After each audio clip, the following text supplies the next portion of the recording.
Hey, how's it going? My name is Henry and this is the very first Q&A that I'll be doing on this channel. Yesterday I asked you guys a bunch of questions on Facebook and here I'm going to answer them. Sakina asked, if you could live anywhere in the world, where would it be? I would love to live in America, purely because the YouTube base there is a lot bigger than South Africa.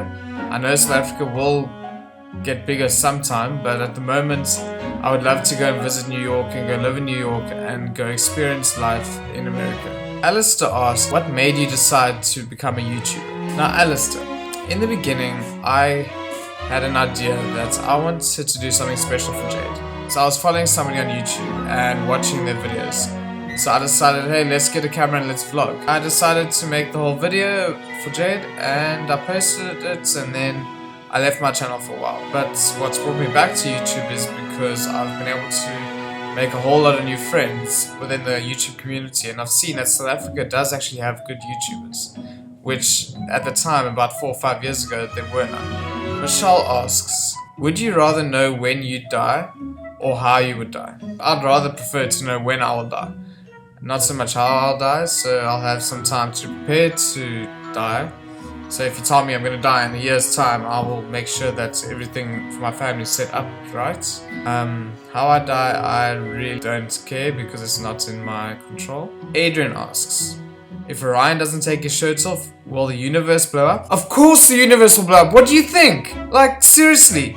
Keep on taking your shirt off, Orion.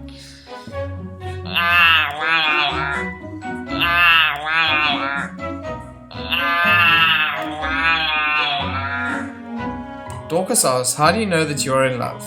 Do you think about the person all the time? Do you wish that you were with them all the time? Do you find yourself walking into walls because you're so distracted by chatting to the person on your phone? If you answered yes to any of those questions, you probably have a very deep feeling for that person. And you probably like them very much, if not love them. When you love a person, you can't imagine yourself without them. You can't imagine life without them. And you can't imagine life with anybody else but them. Love is a choice that you make every day. To want to spend that day with that person. To want to give yourself to that person. It's not just a feeling, it's a decision that you make every day. Ruben asks, what is the difference between a duck? Diovold asked a very strange question. I'm gonna try and sum this up very quickly. Okay, are you ready? And go. If the intermolecular forces between molecules of a substance were very small, what effects would you expect this to have on the boiling point and vapor pressure of the substance? What properties would you look for in a molecule in order to have a low boiling point and high vapor pressure? Should the atoms of the molecules be large or small? Why might this matter? Give 2 or 3 examples of molecules where you might expect the intermolecular forces to be very small. The answer to that, Diovold, is... Mia asks, what is something you wish you could tell your 16-year-old self? If I could tell my 16-year-old self something today, I would have told him to stop focusing on chasing after girls and to rather focus on my schoolwork, because that should have been my priority when I was in school. Okay, so James and Mitchell, you both asked the same question. How much wood could a woodchuck chuck if a woodchuck could chuck wood?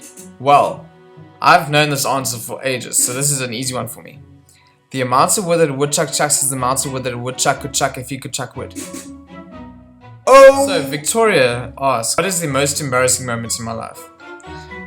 Well, I've grown up doing embarrassing things all the time. I always break things, I always trip over my feet, I always fall in flat on my face in front of other people.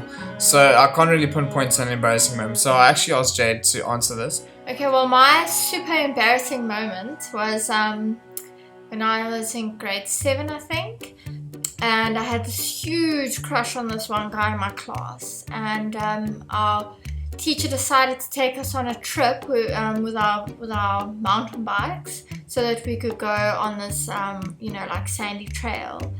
And I decided that it would be a good idea to impress this guy by cycling really fast down a hill and trying to get up on the other side so that I could ramp up for a bit, I suppose, and ended up landing flat on my face with a bike on top of me and it winded me so bad. But the only thing I was worried about the entire time I couldn't breathe was, oh my gosh, he saw me. Oh my gosh, he saw me. Oh my gosh. And the whole time, all he's trying to do is get me to lift my arms up so I can breathe again. And all I'm worrying about is how stupid I look. So the last question is from Philip. He asks, is God the foundation of what you do?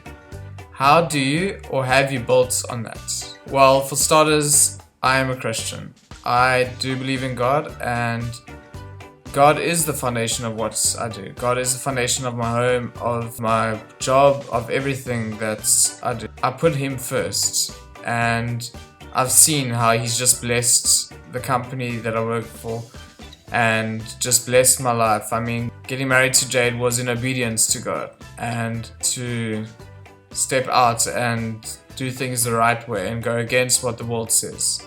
And we were blessed with everything in our home. Month to month, we see God just blessing us every day. So how do we build on that? We just keep a strong relationship with Him, and we surround ourselves with people that are like-minded. And it helps us keep focused in our relationship with Him. So thank you very much for watching the video. I hope that you enjoyed it. If you did, give it a thumbs up. Don't forget to subscribe to my channel. And I will see you guys next time. Cheers.